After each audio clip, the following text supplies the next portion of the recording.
Bon, soit tu as représenté le signal de courant, I de t est égal à I max sinus oméga t moins pi sur 3. Donc il y a un décalage par rapport à l'axe des x de moins pi sur 3. La pulsation vaut 2pi f, 2pi fois la fréquence, c'est-à-dire 2pi sur t. Alors I max étant le courant maximum, voilà. Donc là j'écris I de t est égal à I max sinus x moins pi sur 3. Et bon, je peux écrire comme ceci pour autant que x vaut oméga t. Si x vaut oméga t, bon, c'est le cas par exemple sur GeoGebra ou sur GeoGebra, c'est x. C'est x. Ouais, voilà, donc on peut représenter par x. Alors que bon, si vous faites sur un diagramme ou voilà, ou un oscillogramme, vous mettrez le temps ou autre chose. Hein, on peut mettre l'angle. L'angle ou le temps, on peut mettre l'angle, le temps. Voilà. Et x est possible sur GeoGebra. Donc le fait d'écrire I max sinus oméga t moins pi sur 3 et I max sinus x moins pi sur 3, mais sur GeoGebra, je marquerai x sinus x moins pi sur 3, sachant que x vaut oméga t. Alors voilà, ça c'est un diagramme où, voilà, où je vais mettre la fonction sinusoïde dessus. Mais bien sûr, j'ai le temps en abscisse et en ordonnée, j'ai le courant et non pas la force électromotrice. Je vais changer dans un petit instant. Voilà, je change la force électromotrice et je place le courant. Donc j'ai un courant instantané. À n'importe quel moment, je pourrai avoir la valeur du courant en fonction du temps sur cet oscillogramme ou ce diagramme. Alors je vais mettre à gauche le diagramme, voilà, le diagramme de Fresnel, la représentation de Fresnel sur un cercle de rayon égal au courant maximum. Mais il faut bien sûr une échelle. L'échelle ici c'est 360 degrés égale, bien sûr, on sait bien que t égale 360 degrés égale 2pi radian. La première chose qui est intéressante, c'est l'échelle. Donc combien de carrés vaudra cette période? Ben, ici j'ai mis 12 carrés. 12 carrés vaudra une période.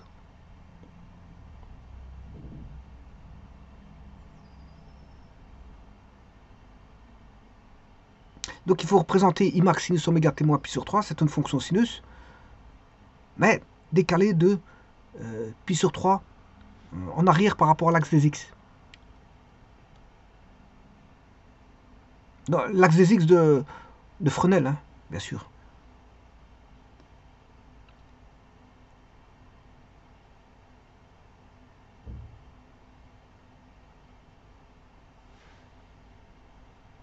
Donc ça c'est fort important. La première chose à faire, c'est de fixer l'échelle. L'échelle est fondamentale avant de commencer quoi que ce soit quand vous dessinez dans des oscillogrammes, voire des diagrammes. On fixe l'échelle. Ici, bon, comme on a dit, voilà. Et là maintenant, je vais mettre le cercle de Fresnel, puisque je vais mettre le vecteur de Fresnel. Tout c'est de mettre un bon cercle avec son centre adéquat. Alors ici, j'ai pris un cercle qui faisait 4 carrés. 4 carrés. Je m'arrange pour avoir 4 carrés au-dessus, 4 carrés en bas, et l'axe des x, voilà, du diagramme de Fresnel, qui représente l'axe 0 degré.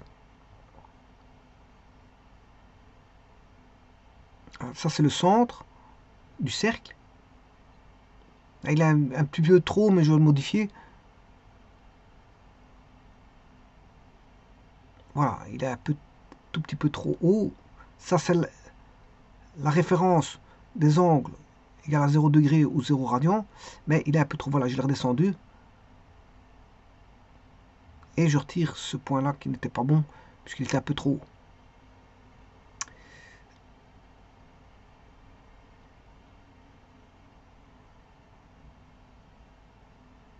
Voilà, donc là, ici, je vais placer mon angle de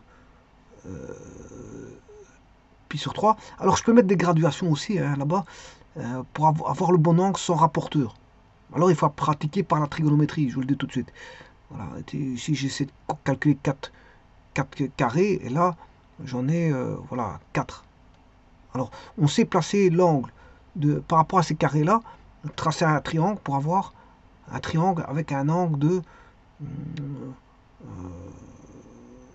avec l'angle donné. On peut construire n'importe quel angle à partir, voilà, des graduations comme ça. Ici, j'étais un petit peu serré pour la dernière graduation. Voilà, mais bon, on sait trouver l'angle. Mais bon, maintenant, la plupart des gens ont des rapporteurs avec eux, donc ils savent dessiner un angle. Il n'y a pas besoin, voilà, avec un triangle. Ceci, on connaît un des côtés, on connaît l'angle, ben on sait formaliser que voudra l'autre côté. C'est-à-dire, on connaît le nombre de carrés d'un côté, et on veut savoir combien de carrés qu'il y a de l'autre côté pour avoir un angle de 30, par exemple. Donc avec un triangle rectangle, connaissant le nombre de carrés ou la mesure, ou non, nombre de carrés, ben on sait trouver l'angle. Bon, ici, je l'ai fait approximativement. Voilà, je place approximativement l'angle. Voilà, c'est moins 60 d'un côté. Donc ce qui fait moins 30, il reste moins 30. Voilà, ça c'est moins 60. Et là, il reste moins 30 pour aller jusque moins 90. Alors, donc j'aurais pu trouver ce fameux angle de 30. Et donc, une fois que j'ai l'angle de 30, je peux trouver l'angle de 60 par l'histoire des graduations que j'ai expliqué en formant des triangles rectangles. Connaissant un angle, je peux trouver, connaissant les graduations de l'un, je peux trouver les graduations de l'autre. Voilà. On va se dire ça comme ça. Donc là, on a moins 60 degrés. Voilà. Alors, l'extrémité du vecteur, si je fais une projection sur l'axe des courants, ben, j'ai une intersection. Et là, la deuxième intersection, c'est le maximum. Enfin, ici, c'est pas une... Ça donne le maximum. Le rayon du cercle donne le courant maximum. Donc, je sais où se situe le courant maximum, parce qu'il va être sur le... voilà, on aura Imax qui sera sur le quatrième carré du haut en partant de l'axe des temps, et moins Imax qui sera situé 4 carrés plus bas que l'axe des temps.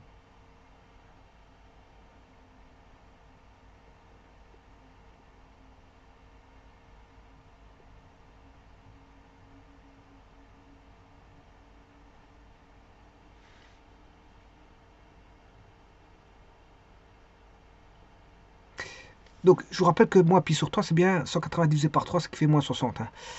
Voilà. Donc, on a Imax sinus oméga t, moins pi sur 3, qui est le signal. Voilà, je regarde quand est-ce qu'il va s'annuler pour avoir les points de référence. C'est pour avoir les racines. Voilà, oméga t moins pi sur 3 égale 0. Donc, je peux trouver que oméga t égale pi sur 3.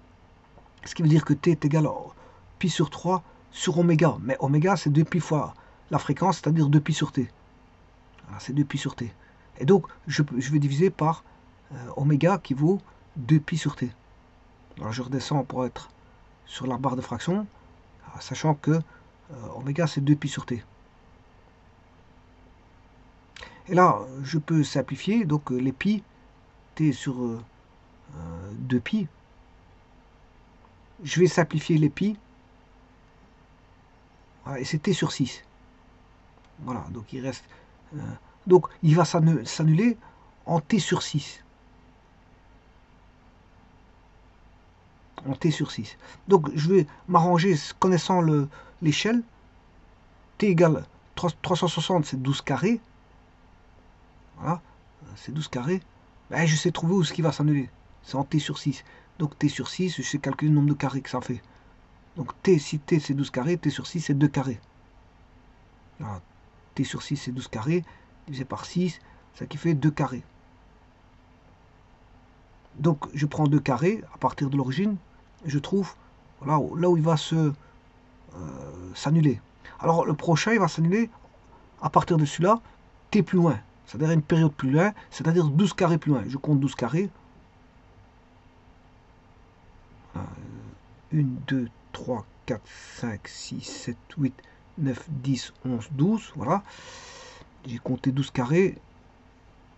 Et là, il va s'annuler aussi. Donc, bien sûr, le point du bas, l'intersection avec l'axe des Y et voilà. Le point qui est sur l'axe des courants, Voilà. T plus loin, il y a un autre point. Alors maintenant, je réunis déjà 2 points. Là, il est en croissance.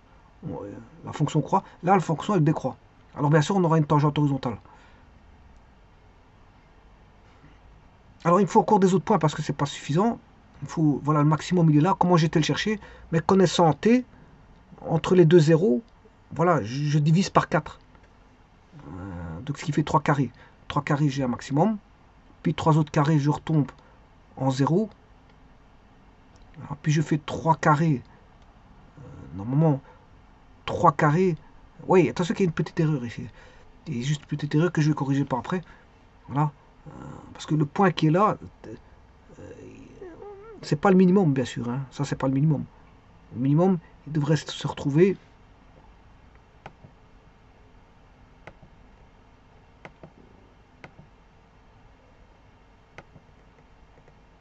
Voilà.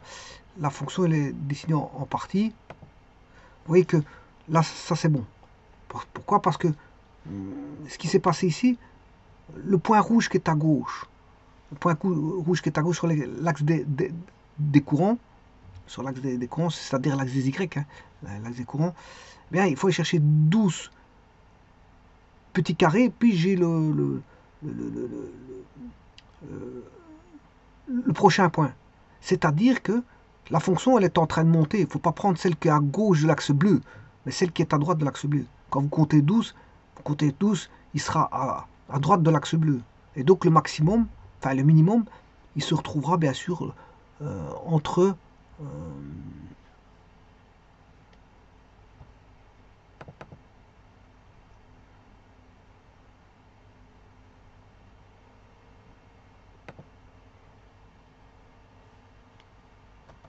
bon, pour expliquer ça, je vais l'expliquer ici. Donc, ce que j'ai fait, première chose à faire, j'ai pris, donc on sait bien qu'on a un déphasage de moins 60. Ça, on le sait.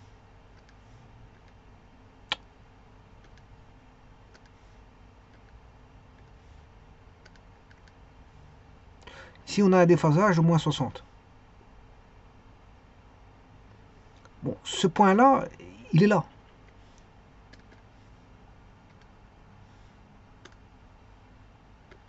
C'est bizarre que je n'arrive pas.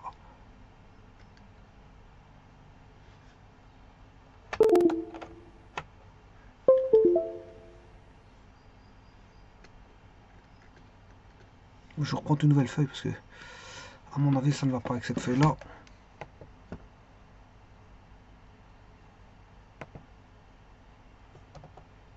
Ah.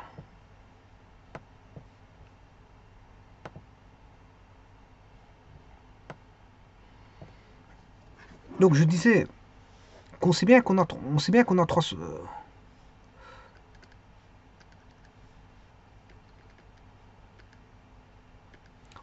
qu'on a ici un angle de moins 60. Voilà, donc l'extrémité du vecteur, je vais chercher ici. Là, j'ai un point ici. Alors, une période t plus loin, il sera là. Pourquoi il sera là? Parce que là, on remonte. Voilà, cette courbe-ci remonte. Voilà, c'est pas celui-là. C'est celui qui remonte. Donc 12 plus loin, c'est celui-là. Alors bien sûr, ici, j'ai un 0. T plus loin, j'ai un 0. Entre les deux, j'ai aussi un 0. Donc là, à la moitié, j'ai un 0. Et donc les maximums seront à la moitié de la moitié. Donc c'est-à-dire ici, on aura T demi. Là-bas, T demi. Voilà. Et donc, là, on aura T sur 4. Un maximum étant T sur 4. Donc je sais trouver les max et les min. Parce qu'une fois que j'ai ces deux-ci, je sais trouver le min ici. Une fois que j'ai ces deux-ci, je sais trouver le max ici. Voilà. Et donc j'ai un point qui est là, qui est l'intersection qu'on va rechercher avec vecteur de Fresnel, puisqu'on sait bien qu'on a moins 60 degrés de décalage. On a une racine, on a un max, une racine. Voilà. Alors ici, ce point-là, je fais une symétrie, j'aurai celui-là. Et là, maintenant, j'ai tout un ensemble de points et je peux tracer correctement la courbe. Voilà. En sachant qu'ici, on a des tangentes horizontales, au max et au min. Et bien sûr, ici, on a aussi un max. Voilà.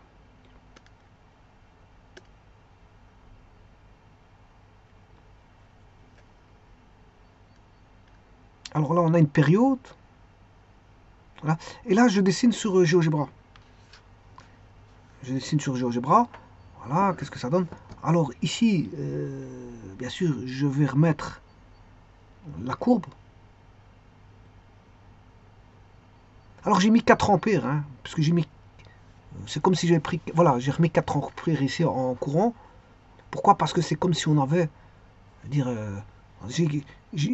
un carré égale un ampère. J'ai estimé qu'un carré égale un ampère, donc j'ai mis 4 carrés, donc j'ai 4 ampères. Donc si on a 4 ampères, bien sûr ici la phase n'est pas bonne, je vais la changer, c'est moins 60. Voilà, moins 60. C'est là moins 60. Par contre le vecteur n'a pas changé, je vais le changer tout de suite.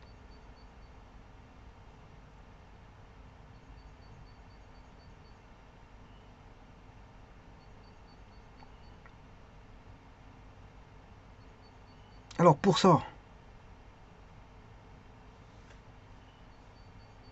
je vais chercher le point qui coupe l'axe. Enfin, oui, le point qui coupe l'axe et la courbe bleue, c'est-à-dire la sinusoïde et l'axe des Y. Et je trouvais ce point-là exactement.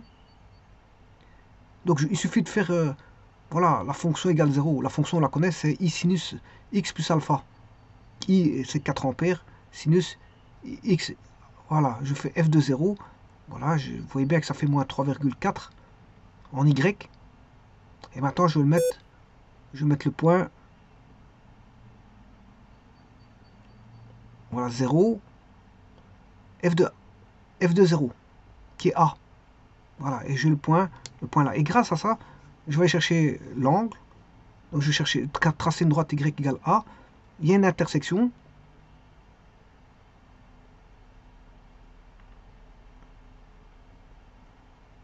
Voilà, je vais chercher l'intersection entre le cercle et la droite bleue là. Et maintenant, je devrais avoir 60 degrés. C'est ce que je vais avoir. Je vais avoir 60 degrés. Donc maintenant, je peux tracer le vecteur. Voilà, vecteur qui va de ce point-là au point là-bas. Ça, c'est bon. Voilà. Maintenant, je vais mesurer l'angle qui est l'angle FCK.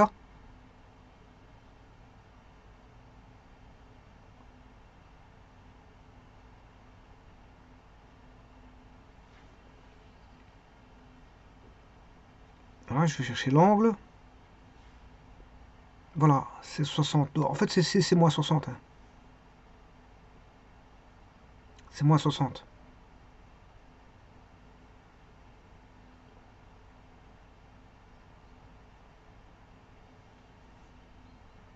C'est moins 60 degrés. Donc pour aller de F à K, il y a moins 60 degrés. L'arc FK mesure en angle moins 60. Et pas 60 ici, hein, c'est moins 60. Après, je retire tout ce qui est futile. Le 45, j'en ai pas besoin. Hein. C'était l'ancienne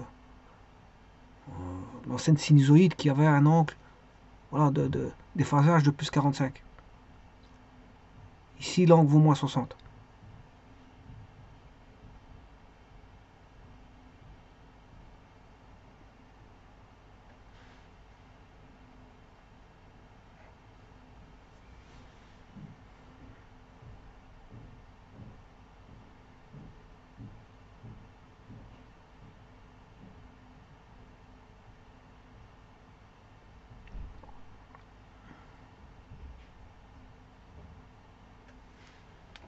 Bon, ici, je retire tout ce qui est futile. Je place un maximum. Voilà, je mets un maximum. Voilà, ça, c'est tous les points qui sont intéressants pour tracer la courbe. C'est tous les points qui se succèdent, qui se suivent pour tracer la courbe, la sinusoïde. Donc, il y a 3 zéros, dont 2 qui sont séparés par une période T. 2 maximum, vous les voyez là-bas. Il y a 2 minimum et 2 que je sais mettre au travers du vecteur de Fresnel, grâce au vecteur de Fresnel. 2 points que je peux mettre grâce à tous ces points-là, je les relie. C'est des points caractéristiques. Voilà. Et donc je place L est un max, M est un max. Voilà. Alors je vais retirer le A et B dans un peut-être instant. Vous voyez que j'ai retiré l'angle de 45, j'avais pas besoin. Je retire tout ce qui est futile. Et la droite en dessous, je les mets avec trait interrompu. Trait interrompu. Voilà, donc là j'ai 2 max. Et je vais faire la suite. Donc tout ça va le T. Les 2 max valent T, les 2 mines valent T. Enfin, ça c'est pas 2 mines, hein. Je m'excuse, en dessous c'est pas 2 mines. C'est justement là où on a moins 60. Vecteur, voilà, moins 60. Déphasage de moins 60. Et puis une période plus loin, on a moins 60 aussi. Et le courant, voilà, on a un courant max qui vaut le rayon du cercle. Et donc on a, voilà, à chaque fois la période des valeurs qui reviennent à chaque fois, qui sont périodiques. Et qui construisent la sinusoïde. Et donc connaissant le rayon, c'est-à-dire Imax, voilà, et le déphasage, bon, on peut créer le signal. Le signal, on l'a. La valeur maximum, on l'a grâce, je veux dire, au rayon du cercle. Voilà, on peut l'obtenir à 90 degrés. 90 degrés, on a Imax. Une projection directe sur l'axe des Y, ben, ça donne Imax pour autant qu'on a 90 degrés. Sinon, ben, vous aurez compris qu'on aura Imax fois un sinus d'un angle alpha. Par exemple, Imax fois sinus de moins 60 pour savoir combien vaut sa valeur. C'est quelque chose, voilà, qui varie. Hein. C'est quelque chose qui varie. Et Imax est là. En fait, il est là en chef d'orchestre, il est toujours là. Ce qui va changer, c'est l'angle. Ce qui dit changement de l'angle dit changement de la valeur de la sinusoïde à un instant donné t. En fonction de t, on a un angle.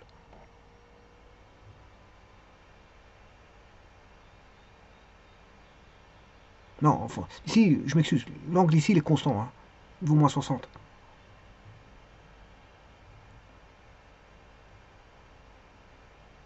Enfin, au départ, mais après, c'est vrai qu'il varie. Hein. Il va varier, parce que ici, on a le vecteur, il tourne à la vitesse oméga. Le vecteur, il tourne à la vitesse oméga constant. Donc, ce vecteur-là, il varie en direction, mais pas en norme. La norme est toujours la même, donc en direction, il change, donc c'est l'angle qui change. L'arc change, donc en fonction du temps, si l'arc change, oméga t, on a alpha égale oméga t. Là, si la pulsation, bien sûr, ne change pas, la fréquence ne change pas, la période ne change pas, elle est toujours la même, on a une période constante. Voilà, ce qui va changer, c'est l'angle, puisqu'il tourne, mais il débute en moins 60 ici, c'est juste ça.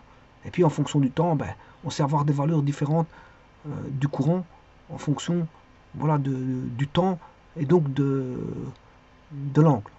C'est l'angle qui fait tout, parce que Imax est constant, Imax sinus oméga t plus phi, voilà, phi est variable, hein, et le temps est variable. Voilà.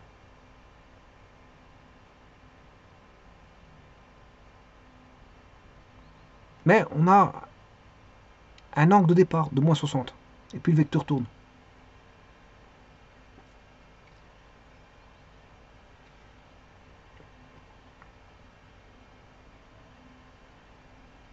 Mais ce qui est noté dans la sinusoïde, c'est l'angle de départ. Hein. Imax sinus oméga t plus phi, le phi c'est le phi de départ. Mais le phi va varier, bien sûr, en fonction du temps. Puisque le vecteur tourne.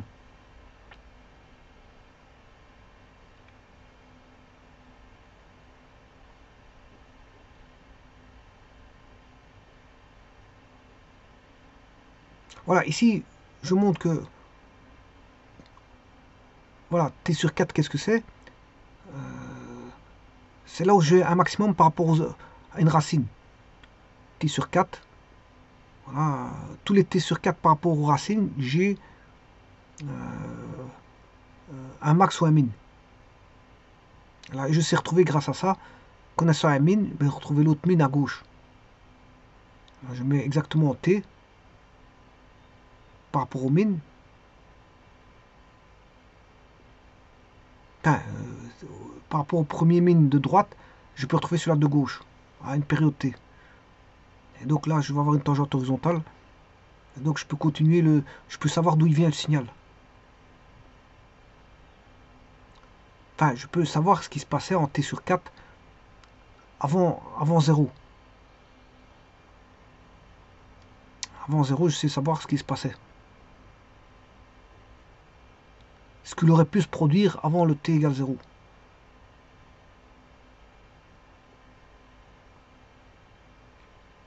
Voilà, avec le t sur 4, ça permet de trouver, ouais, voilà, par rapport à la racine, le prochain mine, le mine précédent. Et pas on peut trouver le précédent, le suivant, etc. grâce à ce t sur 4.